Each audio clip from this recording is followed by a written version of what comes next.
Praise the lord. ప్రభు అయిన యేసుక్రీస్తు నామములో ఈ ఉదయకాల సమయంలో శుభదినాలు తెలియజేస్తూ ఉన్నాం. ఈరోజు బైబిల్ గ్రంథంలో నుంచి ఒక అమూల్యమైన శ్రేష్టమైన వాక్కును మనం ధ్యానం చేద్దాం. కీర్తన గ్రంథము 120వ కీర్తన మొదటి వచనాన్ని మనము ధ్యానం చేద్దాం.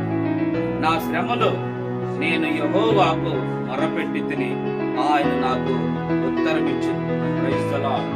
ఇక్కడ కీర్తనకారుడైనటువంటి దావీదు గారు దేవుని సన్నిధిలో మొరపెట్టినటువంటి విషయాలు తెలియజేస్తున్నారు. నా శ్రమలో నేను యెహోవాకు మొరపెట్టి తిని, ఆయన నాకు ఉత్తరమిచ్చునని తెలియజేస్తున్నాడు. ప్రేమైనటువంటి దేవుని బిడ్డలారా, ఈరోజు నీకు వస్తున్నటువంటి ఎటువంటి శ్రమ అయినా, ఎటువంటి ఇబ్బంది అయినా, ఎటువంటి వేదనకరమైన పరిస్థితులు ఉన్నప్పుడు నీవు దేవుని సన్నిధిలో మొరపెట్టినప్పుడు ఆయన నీకు ఉత్తరమిచ్చే దేవుడిగా ఉన్నాడు. నిజంగానే ఇర్మియా భక్తుడు 33వ అధ్యాయము 3వ వచనములో నిజంగా దేవుడే మరి ఇర్మియా శేషాల్లో ఉన్నప్పుడు ఆయన మాట్లాడుతున్న మాట ఏంటంటే, నీవు నాకు మొరపెట్టుము, నేను నీకు ఉత్తరమిచ్చదునని స్పష్టంగా దేవుడు